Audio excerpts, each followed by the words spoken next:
And I'd like to welcome you all to our Tuesday 1:30 p.m. session with the Parkinson Foundation of the National Capital Area, where today Jan will be taking us on a latest guide on the most common symptoms of Parkinson's and showcasing a lecture.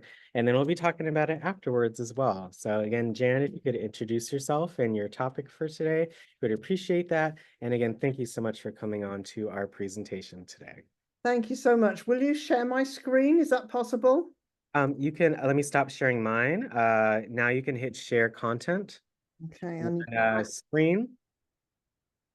share. Okay, and Yes, and if the first part has any sound, I think the video will have sound, of course. Make video sure, has sound. Yeah. yeah, share sound that when you share that video, but we can see your screen. And thanks so much Excellent. for That's sharing. really good. Excellent. That's fantastic. Okay. So my name's Jan Hatherall. As you can hear, I don't come from hereabouts, but I am now an American citizen, which is really fantastic. I came with my husband in order to be grandparents here. And unfortunately, my husband also has Parkinson's disease, so hence my connection to the Parkinson Foundation. And then I started doing a little part-time work for them, which has increased to 25 hours now. So not quite so part-time as it was originally as an idea, but I really enjoy working for the foundation and being able to hopefully contribute to people living with Parkinson's having the quality of life as they possibly can.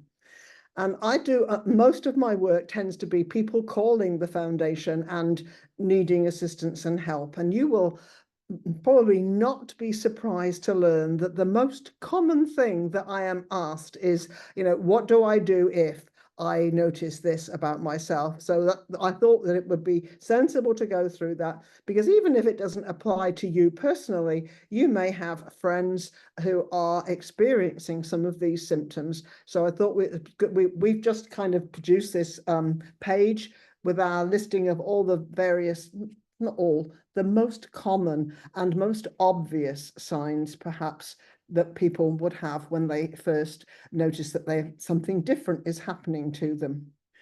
And the one that most people talk about is tremor, and the tremor is most common in the hand. So in my husband's case, it is on one side particularly. Okay, and usually it's called a resting tremor. So, if he wants to do something, and he's really has always in his whole life been very good with his hands. If he wants to do something, he can concentrate really hard still and do it. But if he's sat watching the TV, which he is at the moment, out of the way to keep quiet, okay, his right hand will be shaking a lot. He was diagnosed quite a long time ago now, but he is definitely tremor dominant in terms of his Parkinson's. But other people could have tremor which starts in their legs, or they may have no tremor at all, but still have Parkinson's. And I think that's the thing which is a great surprise to a lot of folks.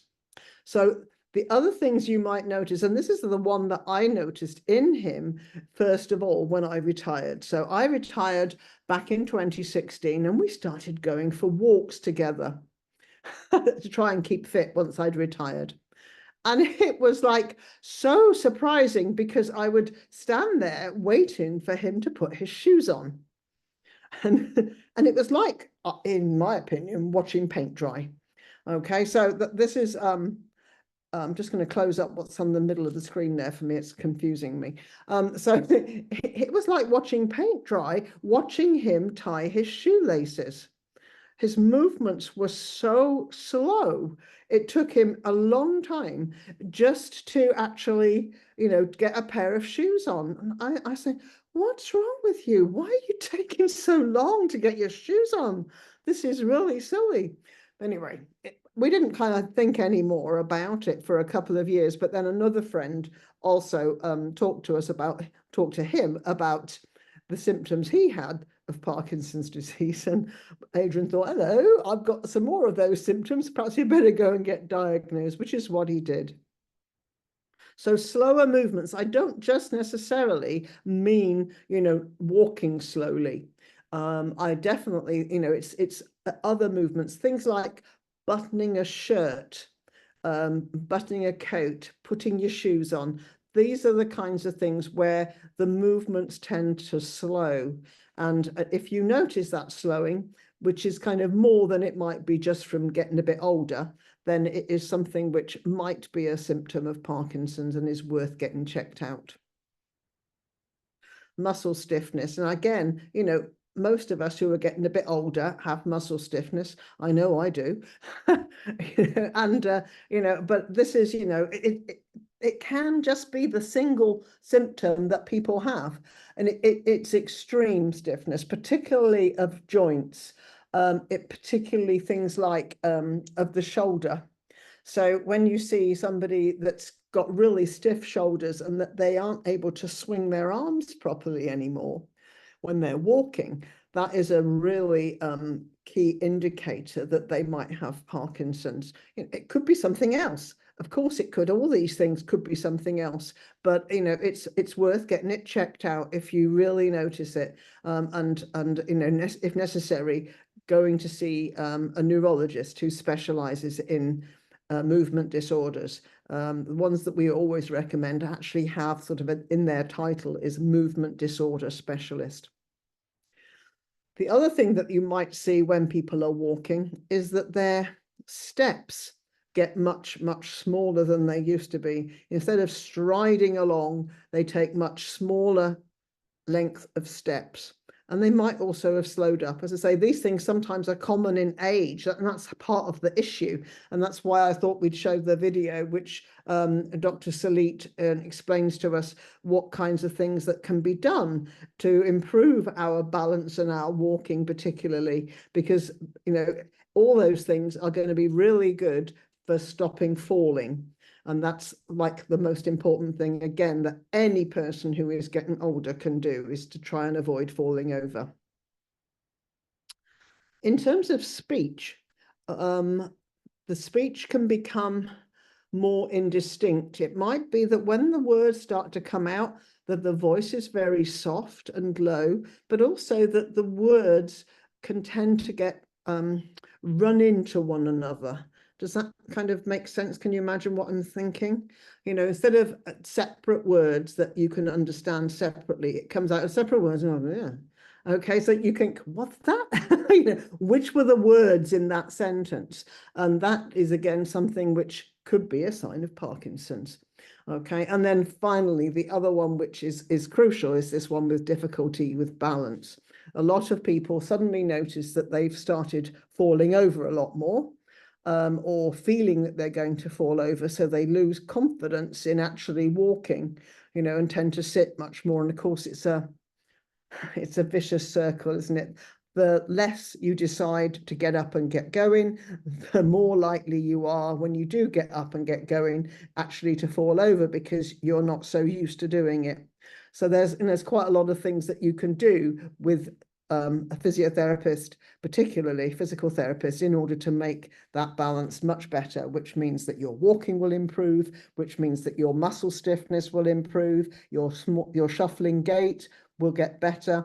One of the things that the physical therapists are trained in is a program called, excuse me, I'm going to have a little cough, called the BIG program, where people who are getting older, particularly those with Parkinson's, are asked to focus on not taking faster steps, but taking bigger steps. When they're tying their shoelaces or doing their shirt buttons up, not to think of trying to do it in a hurry, but doing it slowly, but with much bigger movements. If you think of the movement to do a shirt button up, it's normally like that. Think, push the button through, twist slightly, get the button done up. Much bigger movements in order to effect the thing you're trying to do. And whatever each individual person's symptoms are, the physical therapist can work with that to try to improve it. And then that will improve lots of other things about you. Now, we watched the ABCs, I think, of Parkinson's last time we met. So let's talk a bit more about Parkinson's then. So generally, most people don't get Parkinson's until they're older. So the mean age of onset would be around 60. Although you know that there are approximately 5 to 10% of people who are diagnosed under the age of 40, and everybody knows about Michael J. Fox and the fact that he was diagnosed so young. Usually the people who are diagnosed young, it is very much genetic and or environmental factors which might be causing it. And let's go through it again. At the moment, there is no known cure for Parkinson's disease. It's an area of very active research, and Congress has just recently passed a bill to say that they should invest much more to end Parkinson's by doing a lot more research into it. The latest kind of research, actually, interestingly, has moved from the brain, where the actual symptoms are caused by decreased dopamine levels. The latest areas of research are actually now in the gut, where they think that the particular kinds of folded proteins which cause the brain damage may be coming from. So that could be something which enables a much earlier intervention.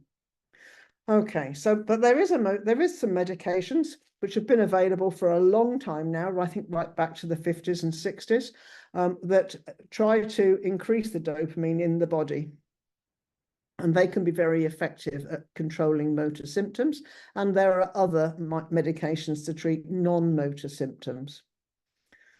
Most important thing that you can do, anyone older, this doesn't apply just to people with Parkinson's, does it? Take an active role in your healthcare. Do daily exercise. Even if you're not able to go out for a walk, which is the best thing for you, getting out and about and trying to be out, seeing the trees and the birds and all those things, if you possibly can, do some walking indoors, do some exercises indoors. There's huge numbers of people who are providing good programs for seniors to keep them as fit as possible online. I've seen one all the time coming up for me, and it's really straightforward. A lot of the exercises are seated exercises, but things to get you going, get your heart moving and pumping harder. All of those things are so much more important when you get older, because if you can keep yourself moving and keep your muscles strong, it'll keep your bones stronger, it keeps your heart better. And so, much as you can do, little bursts of 5 minutes sat down in a hard chair and, really just doing a few bits of exercise, stretching and moving your shoulders and your arms and your legs with a proper exercise routine is so beneficial, as is, of course, eating properly. Now, there's been a great deal of research recently about how people with Parkinson should eat. And again, a lot of it's good advice. Mediterranean diet, really important if you can, which is absolutely increasing the number and range of fresh fruits and vegetables that you eat at every mealtime. But particularly for people with Parkinson's, excuse me, I'm going to have to cough again. Particularly people with Parkinson's, to eat their meals with a heavy protein load earlier in the day and eat less protein later in the day. And also to really try to reduce the amount of red meat and dairy that they consume. No one's saying don't have any at all, but to reduce it as much as possible. Dairy has recently been linked quite heavily with the progression of Parkinson's. And so, you can, if you are pre-Parkinson's, if you like, somebody that hasn't been diagnosed yet, but may just beginning to have a few signs that you're thinking, not sure about these, is it something that might be one of those symptoms? Avoiding dairy is a really good thing, apparently. This is latest research that one of our medical advisory board doctors has presented to us last November, which was really interesting because we didn't know that. And then after you've been diagnosed several years, the drugs don't work quite so well because your brain is producing even less dopamine. And at that point, some people will go for surgery, which is called deep brain stimulation. And again, latest news is that there is now a focused ultrasound, which can have similar effects to deep brain stimulation. Not quite just as good, but obviously it doesn't involve, drilling a hole in your skull and going right down into the brain. So, you can understand that perhaps people don't get scared of the idea of an invasive surgery. Might be beneficial to have focused ultrasound instead. Always People have any suggestion that you might have any of the symptoms, or your friends might have any of the symptoms, or you notice any of the symptoms yourself, nobody's saying straight off it's Parkinson's. You must go and see a physician or a neurologist, a movement disorder specialist, ideally, who will be able to make an accurate diagnosis of whether or not it is Parkinson's and whether or not you need some medication to help you. Okay, and clearly the PFNCA's job is not to be medics. We're not medically qualified. We haven't got that in our toolkit. However, we are supported by a medical advisory board of people who are movement disorder specialists, and we have produced things like a resource pack. And our most important thing is that we produce exercise classes which give people with Parkinson's or similar symptoms the opportunity to improve their quality of life by exercising their body, mind, and voice. And these are the particularly important things: to avoid falling over, to avoid having balance problems, and to avoid losing the opportunity to use your voice properly, which means, as one of our speech pathologists always says, if people don't hear what you're saying, they think you don't know. And people with Parkinson's don't have a problem with their brain, mostly, by and large. Obviously, it can go hand in hand with dementia, but mostly it doesn't. Okay, so they're perfectly able to think things through, to be logical, to have thoughts. They just can't communicate them quite so well if they lose their ability to speak properly and have people understand them. So it's really important to keep the exercise of those things up in order to keep your quality of life good. And also, we hope that people have fun doing our classes and join with other people who are also facing challenges of getting older. Okay, that's the first bit. So if there's any questions, I'm happy to take those. Thank you so much, Jan. I love the review and just some general concepts. I really liked how you explained everything very easily, and especially that dairy bit about Parkinson's. That's very interesting. So I learned something new today, as always. So thank Well, you so much for I that. certainly did in November when I heard Dr. Gray's lecture, and my husband had to suffer the consequences. Oh, No more milk and butter and very little cheese, which wasn't oh, didn't go down very well, oh! but I understand. it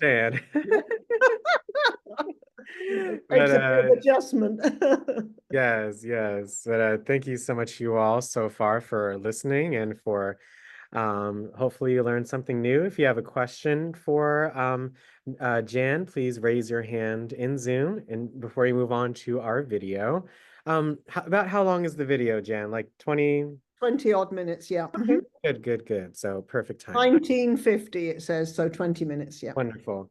So yeah, we have a few minutes for questions, and then we will then do the video and then answer any final questions or hear from anyone that has anyone to share. So thank you. Wow, we got a couple of hands up, so please make sure you keep your hands up. I did get a direct message question. Mandy said, can yogurt daily cause Parkinson's? Not cause Parkinson's, but be very, very, very good for managing the stiffness is absolutely perfect. We offer the Parkinson Foundation. We have several yoga classes a week. Oh, not yoga, Jan, yogurts. Oh, Sorry. yogurt, beg your Yogurt. pardon. Oh, you're about, sorry, beg your pardon. So you talk about dairy. Now, Yeah. interesting, I know the answer to this question, even though I'm quoting what Dr. Gray said, although I'm not a medic nor a dietitian, okay? But yogurt doesn't count as dairy. Who knew? Because of the action of the lactobacillus, I think it is, that creates the yogurt from milk, okay? It isn't something that has the same problems as milk, cheese does, okay? Cow's milk and cheese. So butter is kind of, ugh. And my husband loves butter. Sorry about that, but he just can't have it anymore. So yoga is still good for you, and also because it has a relatively high protein count as well, so it's good for you, especially as you get older, and easy to digest. Thank you so much for clarifying. Sorry, I'm Uh-huh. losing my hearing in my age. I'm sorry about that. No, it's okay. I should have enunciated a little bit more, so I appreciate that. Our next question is from Miss Duckett. How are you doing today? Good afternoon. I appreciate the presentation that was given today. I'd like to know, is there any particular vegetables that we should lean toward, or it doesn't make any difference? Really, really good question. Thank you for that. Okay. I mean, this is something that I heard in England, and I'm going to quote for you. And I don't know if it's kind of across the pond, I'm afraid. I'm sorry about that. But the thing that we were always told was to eat the rainbow. So you don't want to eat all green vegetables. You don't want to eat all red vegetables, but if you can make a plate which is really colorful, so you could have, red peppers, some sweet corn, some green vegetables, leafy vegetables as opposed to pulses, etc. Try and mix it up so that it's not all the same type of vegetables is what you need to do. Okay. That help? Thank you, Jan, for answering. Yes, I think Ms. Dege had muted herself, but yes, eat the rainbow. We've had so many different guests come on and talk about especially different vegetables, like purple vegetables are one of the highest in nutrients. So I really love that. Thank you so much for sharing, Jan. Really appreciate it. Next up is Mr. Raymond. Thanks so much for joining. You had a question or comment for Jan so far about the session?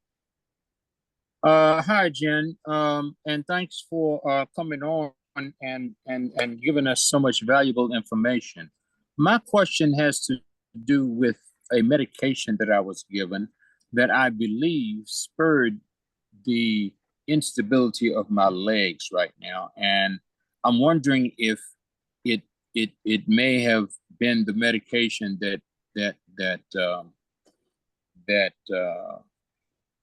activated Parkinson's. The name of the medication is Orgovix. Are you familiar with that? I'm not. And as I say, I am not medically qualified, Raymond. I'm really sorry. So even if I had heard of it, I would not be able to answer your question. Okay. You really do have to talk to physicians about anything that's accurately medical like that. It would be wrong of me to say anything. The things that I know that are commonly understood to cause symptoms of Parkinson's would be particularly, Roundup, paraquat, those kinds of things in the environment, that they are particularly difficult. The other thing that's highly correlated with with the onset of Parkinson's is if you drink well water all of your life. Okay. And nobody seems to have quite worked out yet, what is in the well water which is causing that issue, but it seems to correlate. So there's active research in that area to find that out. So, for example, when I was with a physician with my husband, and he said that he had been a farmer's son and lived on a farm all his life, immediately the physician was, "Did you drink well water?" And trying to is there a reason? So, well water's correlated. There are various weed killers, obviously paraquat, which has not been banned in the US completely. Roundup has had a class action lawsuit against it for causing Parkinson's in people. So these are the kind of environmental factors that we know can lead to Parkinson's. They don't always. I think usually there is some kind of genetic component as well as to why something might affect you. But as to medications, I have not heard of any medications causing Parkinson's, but there are clearly some which might cause, issues balance, and mostly that would be to do with the change in blood pressure. I think it's when you stand up or whatever, the blood pressure is too low because you're standing up relatively quickly, and so you might then lose your balance. I'm sorry, I can't be more helpful. Sorry, Raymond. That's okay. Thank you so much, Mr. Raymond. Just contact your PCP. Okay. Thank you so much. And so I had a question in the chat, and then we'll hear from Geraldine. Again, please don't forget to lower your hands and mute yourself for me, please, just so you can hear from everyone. But we have this question in the chat, and then we'll hear from Geraldine, and then we must move on to the video. But I see we have 2 other hands, so please make sure you keep your hands up, and we'll be able to answer those after the video. Real quick, Jan, Mandy also asked, she asked about the yogurt. She also asked about eggs. anything? Do you have anything for that? How she said, how about eggs? Eggs haven't been forbidden as far as I know. But obviously, not obviously, one of the possible consequences is a motor symptom. And we tend to think of motor symptoms as being things to do with movement of our arms and legs, particularly. But there are also other motor symptoms which keep our inside of our body moving, most notably the gut. So, do have to be careful that not to eat too much of something which might cause additional problems with constipation. It's a very common problem that people with Parkinson's suffer from. So that's why I guess that variety of vegetables, highest you can get in fiber, is really important. So while eggs are very nutritious and not banned, if you like, or less highly indicated as good things to eat, you want to be careful not to have too much of any one sort of food, like eggs particularly. Okay, the only things you can have lots of without any problem at all is lots and lots of different colored vegetables of different consistencies. As I say, not all leafy. Some of them could be, pulses, or some of them could be more solid kinds of vegetables, like peppers, which I think are probably fruits rather than vegetables technically, but peppers and tomatoes, always extremely good things. Thank you so much for answering that, Jan. We have next up is Geraldine. Hey Geraldine, how are you doing today? Hey, how you doing? Hi, Ann. Jan, it's good to have you back. I like it when you come to talk about Parkinson's. But listen, I have a question. Now, it's about President Biden. Do you think he has Parkinson's? You know, his walking is shuffle. He sort of shuffles a little bit when he walks, and then his face it freezes up. And I was just wondering, and I had heard people whisper about that, but I wonder what you think about it. Well, can I just, as always, qualify? I'm not medically qualified. Yeah. But you can see that of the list of the symptoms that we most commonly notice in people who might have Parkinson's. And don't remember, those symptoms could be caused by something other than Parkinson's. Okay. Oh, yeah. So, yeah, that's possible. Okay. But certainly Okay. it would be clear that of recent times, if you look at President Biden before and how he is now, it looks like there's certainly some of those symptoms are now present. Doesn't mean to say he's definitely got Parkinson's, but I would suggest that someone is checking that out. But as again, I would absolutely, I go back and I mentioned this earlier, if you remember, just because you haven't got Parkinson's, you might have Parkinson's, doesn't mean your brain doesn't work. You can yes. as adept at thinking and planning and making things happen. All right. Just because you might speak a little slower or your face might be a little more frozen, Yeah. have to shuffle a little bit more, doesn't mean you aren't capable mentally. Right. That is, I mean, it's difficult, isn't it? Because people who don't know think, oh, Parkinson's, that must be dreadful. He couldn't possibly carry on doing the job like that. But I guess I don't necessarily agree with that, because I know lots of very capable people who have Parkinson's who could, carry on with doing extremely complicated things. They just might not be able to move quite so well. And their facial expressions and a frozen face is certainly that's another movement symptom, if you like, that you might easily see. Yes. Okay. Thank you. Thank you so much, Geraldine. That was a really interesting question. Really appreciate it. And again, I see your comments in the chat and I see your hands, you all. But again, let's make sure we got to make sure we watch this video. And at the end, we'll be able to answer those questions. But I love the participation. I really appreciate it. I know you have some great questions, but let's make sure we watch this video first. So that way, again, we'll be a little bit more informed and maybe have some other questions. So, yeah, Jan, let's see if your audio works, but thank you for showcasing this video. Fingers crossed. Let me just introduce Dr. Sally to you. So unusually for physical therapists, they don't necessarily always have, doctorates and be part of a teaching hospital, which Dr. Salit is. Okay, and also she is extremely highly qualified in particularly in how people with Parkinson's, say, this big program, which she will mention, which is meant to be the absolute gold standard of how to help people move better with Parkinson's. Okay, so let's see if we can go here full screen, hopefully.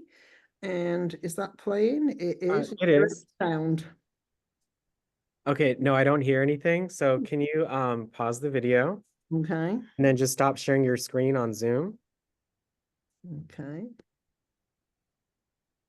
Yep. And then when you hit share content, make sure on the right-hand side it says share sound. Make sure that's check marked. You don't, There it is. you don't need to check mark optimize. I'll just make the video choppy. So just make sure sound is Okay. checked and you can share. Okay. And let's go back. Oh, what does it want to do now? Okay. Please restart your ordering. Well, no, this sounds very complicated.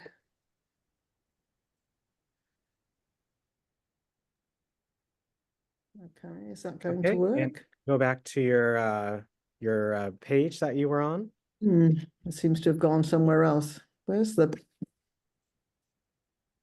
Has it closed it up? It's It's not there any longer. that. So go, yep, tap on the bottom right where Chrome is, where you Yep. were just at. Tap on that. Chrome. It's And not. then oh, is that the one that you were working on or no? No, it isn't. No. Okay, can you just Oh, panic. okay, just go to your browser and just find the video. You can search for it as well. Oh, there you go, 2024. There she is. There. Oh. Uh-huh, good. And then at the bottom right, you see the CC. You can turn on the captions if so that way folks can also read. Uh-huh. Okay. So tap on it and then hit English. Yeah. Okay. Why isn't yeah. it doing? I'm moving. There, that one. Uh-huh. There you go. Okay. And then now you can play it. Okay, let's see. Hi, everyone. Oh, My you're good name to is go. Dr. Thank you so Janice much. Valacorsa-Salit, and I'm here today to talk to you about physical therapy and Parkinson's disease, your journey to walking with confidence. A little bit quickly about myself. I am the founder and clinical director of JVS Rehab in Columbia, Maryland. We've been there for 30 years. I've been a physical therapist for more than 40 years. I'm also an adjunct professor at the University of Maryland in the graduate PT program. Technically, we are under the School of Medicine at the University of Maryland. I'm also certified as a neurological specialist through the American Physical Therapy Association. I've actually been a member of that association for my entire career. And I'm also trained in what many of you may know as the LSVT BIG and also the Power Practitioner Program. And as many of you know, LSVT stands for Leo Silverman Voice Technique, which was started in Tucson, Arizona by two speech therapists. Then Dr. Becky Farley, who's a PT PhD, actually took that program and applied it to physical therapy treatment. She then went on to expand that program, which is called the Parkinson Wellness Recovery, or POWER program for short. If any of you would like to Google that, there's some wonderful information there.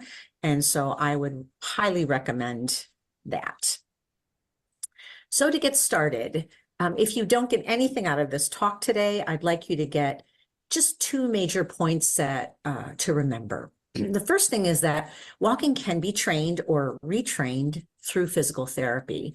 And I put the + sign there because it really is more than just physical therapy. It's our commitment to the person that's getting the physical therapy. It is it's a really program where we like to partner with you and with anybody else with you. It really does take a village. Since this is a degenerative issue, although very slowly, we really try to partner with you and whoever is with you, family, friends, loved ones, caregivers, anybody involved in your circle, so that we can not just that hour maybe that you're in physical therapy, but throughout the day, throughout your week, throughout your weekend.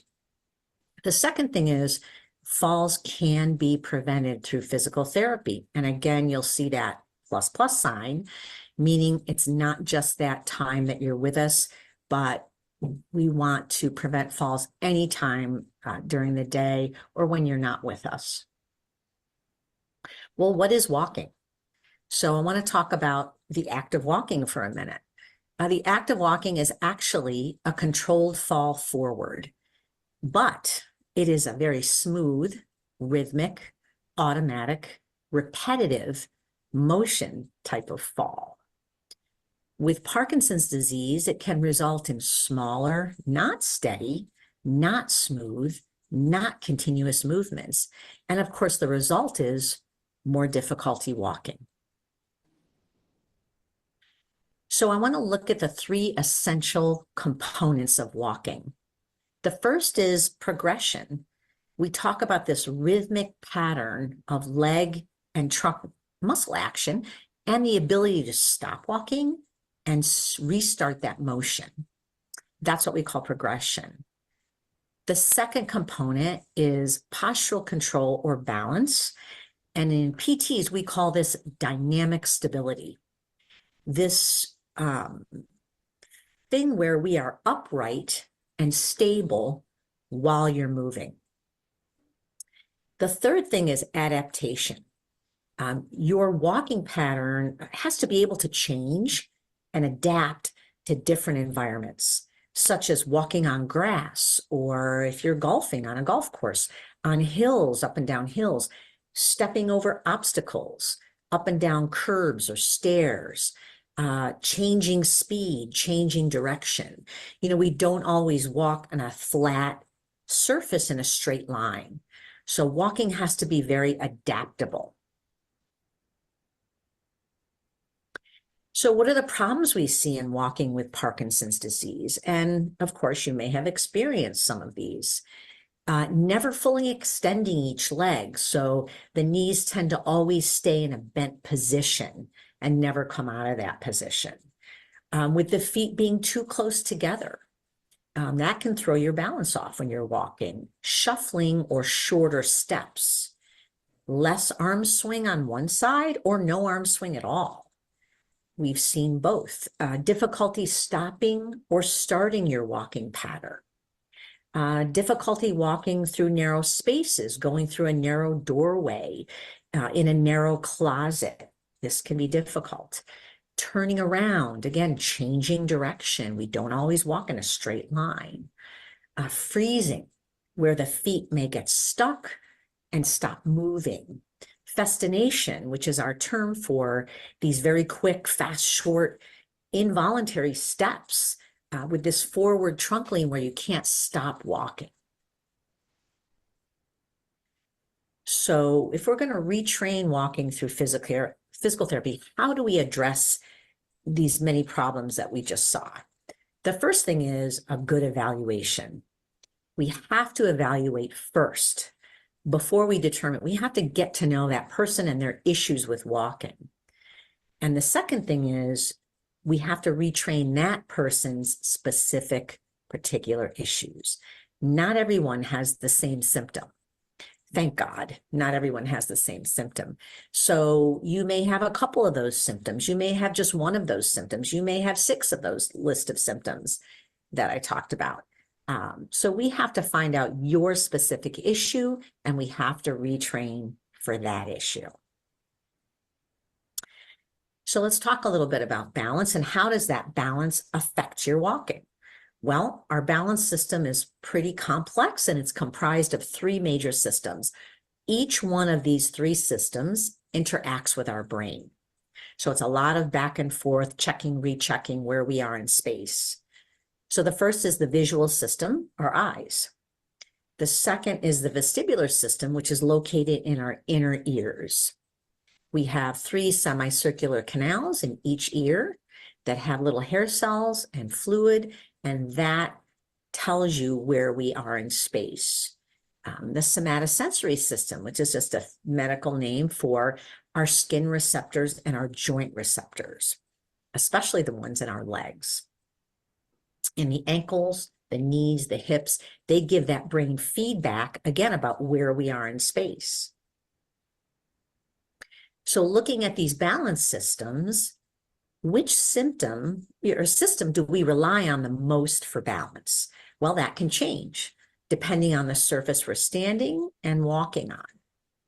And we have to also consider other factors that can affect our standing and walking balance. The first factor is medications. There's been studies done showing 4 or more puts you in a higher fall risk category. Or maybe a recent change in medication, could be blood pressure medication, could be your Parkinson's medication. Any recent change in medication puts you in this higher risk category. Also, past falls.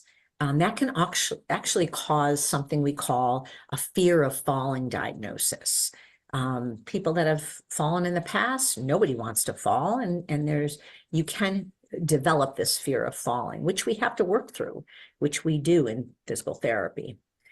Poor sensation in the legs. Many patients I see have some form of neuropathy. It could be diabetic neuropathy.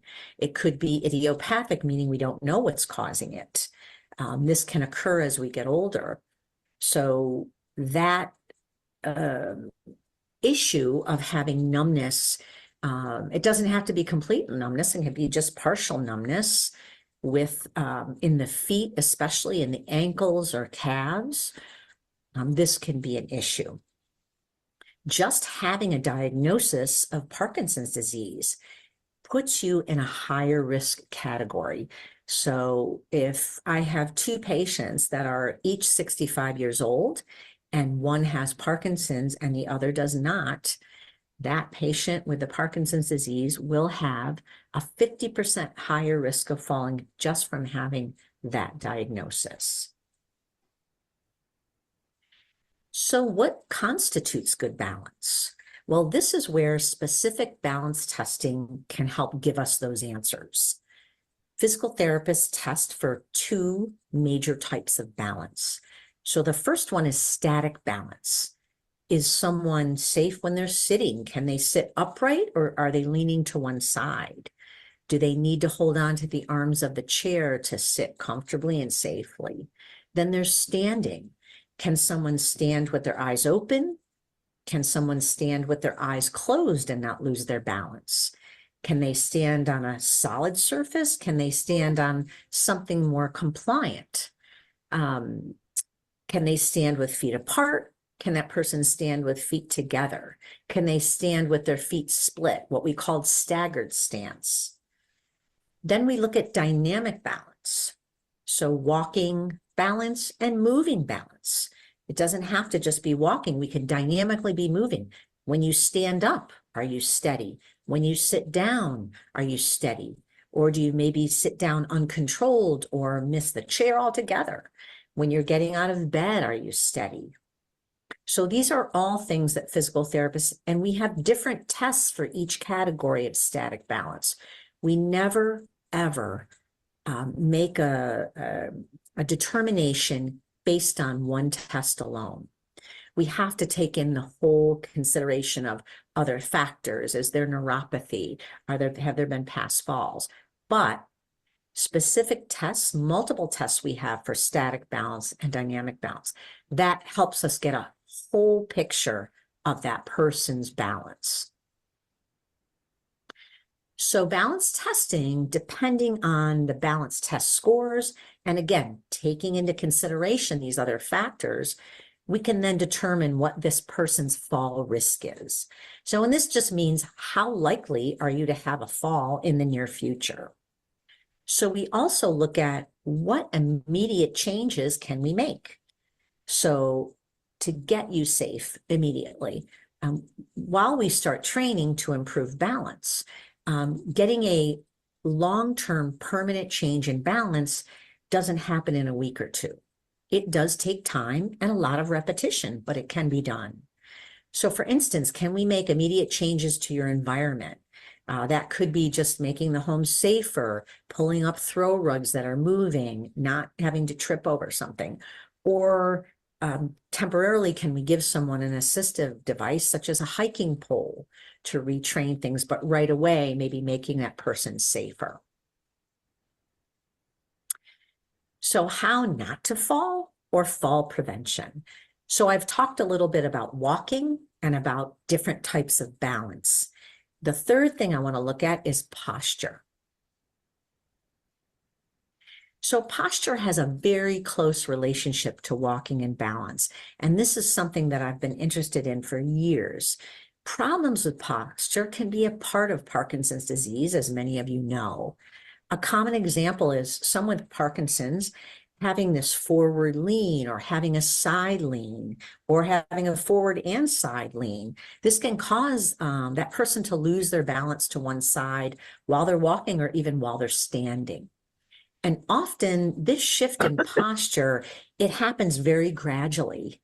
And that person doesn't realize maybe that they are leaning to one side because it happens slowly over a period of time.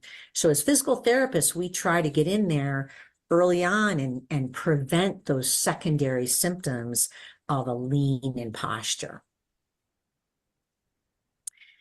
So looking at physical therapy treatment for walking and fall prevention, we have many tools in our toolbox, and there are many ways to get to this goal of good balance and safe walking. So many therapists that are, even those of us that are neurologically trained, we're not all going to be doing things the exact same way, but we should be doing things that are showing good, hard evidence that they work. So what does the research tell us? What does the evidence show? So we do have very strong evidence for the following types of treatments, and we incorporate these things in our clinic all the time. So the first is treadmill training. So this provides us with this rhythmic, continuous motion of the tread for normal walking. We can even have, if it's too dangerous to have someone on a treadmill to hold on, we have a device, a body weight support device in our clinic that can keep somebody steady while we're practicing this rhythmic, continuous motion of walking. The second thing is music or metronome use. This also provides that rhythmic motion of walking, although in a different way. It provides it through this auditory stimulation from the ears to the brain. And again, this is something that we can train you to do in the clinic and that you can use when you're not in the clinic. The third thing is repetition of these exaggerated or big motions. Again, there's lots and lots of evidence, especially over the past 20 years, showing that this can improve balance and slow down these secondary symptoms of poor posture or leaning over or falling. So number 4 is guided practice on different types of surfaces. And again, this is something where we don't walk in a straight line on a very flat surface all the time. You want to be out and about. You may be walking on an uneven sidewalk or up a hill or up a ramp or up a curb, up and down curbs, on stairs. So this is another thing that has shown to help. So where is the future of physical therapy treatment for safe, good, normal walking? Well, the newest research, number 1, is retraining what we call balance reactions, or what we refer to in research as reactive stepping. So this is something where you may have been to a neurologist where they do something called a pull test, where they quickly pull you back and see if you can step and regain your balance without falling. In physical therapy, we do another test called the push and release test. It's similar to the pull test, where you lean back and we let go, and we see if you actually can take some steps or do you continue to go backwards and fall. So in the research, by using these various devices in research labs, such as they may use a platform that can be quickly moved under you, or a force platform, as they call it. And that forces you to quickly take a quick step to keep your balance. So the second thing they're looking at now is these robotic walking devices. And this is really very new in the past few years, where they have people wearing a device around your waist and upper thighs, and it actually gives a boost to your hip muscles for larger, longer steps. This is really, really interesting because there's just coming out with devices that are not, they're much more wearable. So it's like a device that's a waistband, and you see it around the back of your waist and upper thighs. And it can actually boost one hip or the other into giving you that signal into taking a bigger, larger step. So these are some of the things that we're working on in physical therapy research. And as these things come out, we try to incorporate the latest evidence into our clinic so that we can give you these treatments that are showing evidence for, better, safer, bigger walking, and to prevent these secondary symptoms of, leaning over or leaning to one side, or these short fascinating steps. If we can get in there and retrain that brain, even though this is a slowly degenerative issue, we can progress and get better. And I've seen it happen time and time again over the last 40 years. We can make a change, and we can keep that person walking great for a long, long, long time. Thank you so much for your time and attention. I was very honored to be asked to speak at this symposium. And this slide just shows my information, and just wanted to leave you with one statement that I tell everybody that comes in and out of the clinic. Remember, walk really big, exaggerate, and walk like you own the place. So again, thank you so much. I really appreciate your time. Have a wonderful weekend. Okay. Thank you so much for showcasing that video to us, Jan. We really appreciate it. And thank you so much for showcasing that. I like especially that last bit. Walk big steps. Walk like you own, like you own it, right? Absolutely. I think So that's I so. think it really applies to anybody. If you notice that any of those kinds of issues are things that you are struggling with as an older person, in walking and keeping your balance, go and get a physical therapist to help you, because they can work miracles if you actually work on it with them. Yes, thank you so much. So we do have some questions before we end for today. Make sure you all stay on to let us know how you felt in a poll that we'll be sharing. But again, please make sure you raise your hand to share any questions or comments if you would like. Thank you. And thank you for keeping your hands raised for those that are still interested in the question. Before, I don't know if if you have another question, Anne, but Anne before asked about what about nuts? So what about eggs? What about nuts? What do you think of those, or what do you think of that, Jan? What do I think of what? Sorry? Nuts, like peanuts, cashews, pecans, different nuts. What do you think of that? So nuts are a really, really good source of protein, which will make you feel fuller for longer. And the protein is, really easy to digest. And as I mentioned earlier, the advice for people with Parkinson's, and I think it's good advice for everybody, is that you have your protein heavy meals earlier in the day. So adding a handful of nuts to your breakfast cereal, or having some mid-morning as a snack, is absolutely brilliant as a suggestion for your nutrition. They're a brain food too, a lot of them. So you can't go wrong with them. Basically, they're really good. But to say the issue is to have them earlier in the day, particularly because again, research into nuts and taking all protein says that it's much better if you have it earlier in the day, in order that your body can be building new new muscles and other important structures in the body as you are going through your day. It's more likely to do that when you are moving about and doing things than it is when you're asleep at night. So having that protein early is better than having it later. Thank you so much, Jan, for answering that. We really appreciate it. Again, you all ask very different and unique questions, and we love that because it makes us think. So thank you so much. Our next question, again, we have a couple minutes, so just try to keep that in mind. We love to hear from you all. Thank you for your 4 hands. First up is Ms. Doris. How are you doing today? Alex, how you doing? Good, good, good. Thank you, Jane, for the session. Yeah, I got a question about the handshake and stuff. Cause my balance is off. I had brain surgery like 3 years ago, but I had a problem when my oxygen go low. My hands start trembling. Do you think I need to be tested for the Parkinson because of that?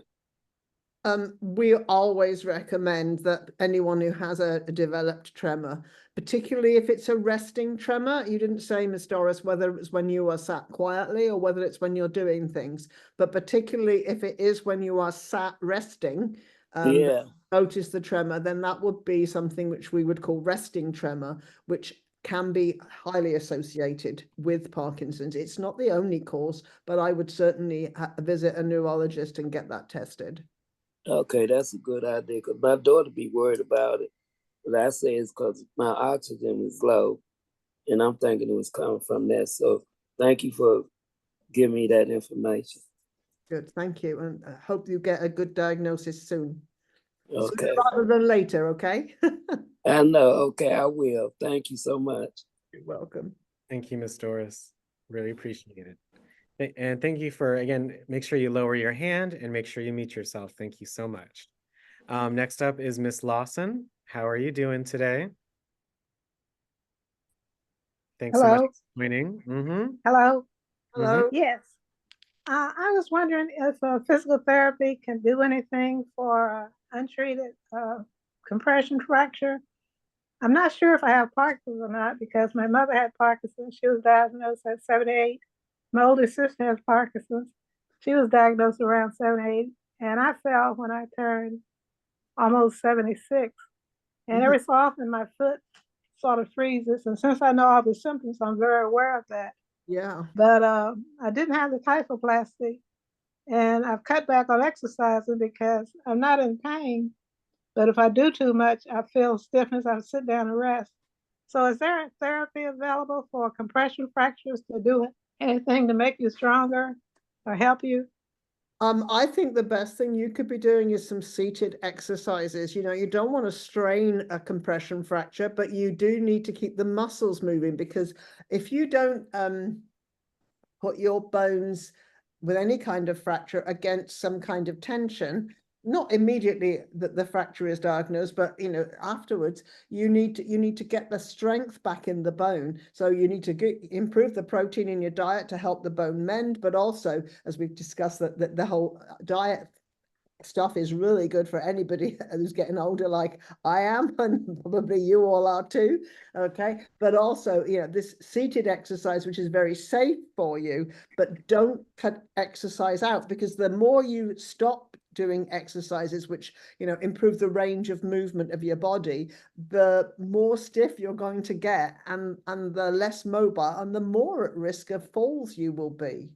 So I would definitely recommend a physical therapist, because they will give you much better advice than I would, and explain exactly what range of exercises you should be doing in your particular circumstances, rather than me, I'm not medically qualified. I can't diagnose what you need to do, but I know, people like Dr. Salit are so experienced. They will have had these issues before, and they will know exactly how to recommend you build up your exercises again in order to keep the rest of your body working as well as it possibly can. Oh, great. Thank you so much. Excellent seminar. Okay. Thank you, Ms. Lawson. Thank you so much for lowering your hand and muting yourself. We really appreciate it. We have Anne and then we have Louise. So thank you all so much for your hands. And then make sure you stay on to complete a poll to let us know how you felt about today's session. But then we're doing really good on time. Thank you. Next up is Anne. How are you doing? I'm doing well today. Thank you. Jean, I'm thanking you again for the information because I don't know if you remember, you gave me a lot of information and helped me with my aunt. The office in New Orleans is not anything like what you have brought to us. And so you gave me a lot of research and stuff to do. We did find a good doctor, and we are grateful. And my doctor here recommended physical therapy, and so I'm just be able to, and I'm going to show this video when it comes on. I'm gonna tell her how she can see it. But thank you so very much, and please come back again and give us all the information possible. Okay, thank you so much. I appreciate it. That's really good. And, you know, I said to you, we're all getting older, and making sure that we keep our movements up is so important. If, you know, they say, if you don't use it, you lose it. And it's so true. So we just got to keep going, team. There's nothing we can do about it. We're all getting older. Hey, I got sciatica, so I know what that is with the pain and stuff. So, but Yeah. I thank you again. You really helped my family, and I really appreciate it. Thank you so much. Thank you so much, Anne. Hope you have a great rest of your day. You too. And our last handout for today is from Louise. Thank you so much for coming. You have a question or comment for Jan? Yeah, I was thinking about the information after the video, if she could put it back up so we can see it. You know, there was a phone number and Dr. Salit's information. Okay, yeah. let me see if I can get that for you. If not, I will send it to WildTech and they can. Oh, Yeah. can you copy the link to the video and put it in the chat? Yeah. Yeah. Try that. I'm not, What's the name of the video again, Jan? Okay, I'll have to. It's hidden behind a paywall, so you're gonna have to bear with me a minute. I will try and do it. Okay, when we stop, you can stop seeing me. I'll have a look and see if I can get that in the chat while you're doing a little bit something else. Okay. That the SVT, is that the one? Big. It's the big is you can get to LSVT big. That's absolutely fine. But I think you were talking about Dr. Salit's information. Yes. Yeah, I will get that for you. Okay. And I want to thank you so much for everything. I said if I start telling my stories, they will take the whole day. I'm leaning one side, and I didn't realize that I was leaning one side until I looked in the mirror one day, and I have like a hump on one side, which developed lately because 2019 was when I was diagnosed. And so now I try to catch myself and straighten up. You know, getting out of bed, you have to get up slowly, sit on the side, wait a little bit. And sometimes your brain is telling you walk and your legs are telling you not yet. So it's a challenge. I absolutely get it. My husband has started to lean with his right side is like this when he's walking now. Mine too. I can't do it like him. He gets his head up straight, but his right how he wants to move now. I'm over exaggerating it, but it has got quite pronounced. And you need to do something, because if you don't do something now, you're going to be because you know that is affecting your balance, and you know you've got to get yourself so that your shoulders are more or less level. No one's perfect. She said, I'm sure that she's not. But you've got to try and keep yourself so that your shoulders are level and that your head is on straight on your body, because otherwise, you know, your center of gravity is not down through your hips, and you are likely to end up falling over. So vital, and physical therapists can give you so many exercises to do which will help you overcome this lean if it's something you're starting to develop. And I want to say something about the nuts. I love nuts, but we have to be very careful because sometimes it slips the wrong direction, and then Swallowing it's not issue, yeah. easy thing to get out. So I have to make sure when I swallow, I don't have an issue with it. Do you do voice exercises for your throat? Not, I like to sing sometimes. There are lots of, there's an LSVT Loud program as well, which will teach you voice exercises to do. And we have a couple of free videos on our website, which you can get to understand what I'm talking about. But Yeah. keep your voice strong, you are also exercising the muscles which help you swallow. Yes. Right, and that's really good for you as well. So I would Mhm. recommend that for you, because obviously, we don't want to have you choke on nuts. That would be terrible, but we don't want you to stop being able to eat nuts either. Right. You know what I mean? It's a balance, isn't it? You know? Okay. So do some exercises for your throat specifically, Yeah. so you can swallow well. Mhm. Thank you so much. I really appreciate it. You're welcome. And there was one more thing I want to ask, it starts on one side, but have you ever noticed anybody go with both sides tremors? Oh yeah, my husband has both sides tremor now. He's still worse on the right than he is on the left, Mhm. and it definitely has spread. He has some resting tremor on his left, but it's nowhere near as serious as it is on the right. Mhm. So it is quite normal. I mean, the less dopamine you're producing yourself, and the longer that you've had the disease, those two things Mhm. go hand in hand, the Mhm. less likely the medicine is going to be able to overcome all of the tremor, and so therefore it starts to spread elsewhere in the body. As I say, it's not just the big movements, the arms and legs either. It is interior stuff. It's to do with the gut, it's to do with the way in which fluids move about the body. Everything is affected eventually, unless you can get the dopamine working as well as possible. Yeah. Perhaps progressing to deep brain stimulation if it's appropriate. Thank you so much. Excuse me again, I'm sorry.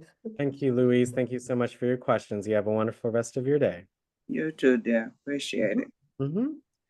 I did say that was our last hand, but I do see Ms. Doris, we have 1 minute. We have to end in like 3 minutes. So you have 1 minute for your question, okay? Okay, it ain't gonna take a minute. I forgot to ask you, do y'all have an office in DC or you just in Columbia, Maryland?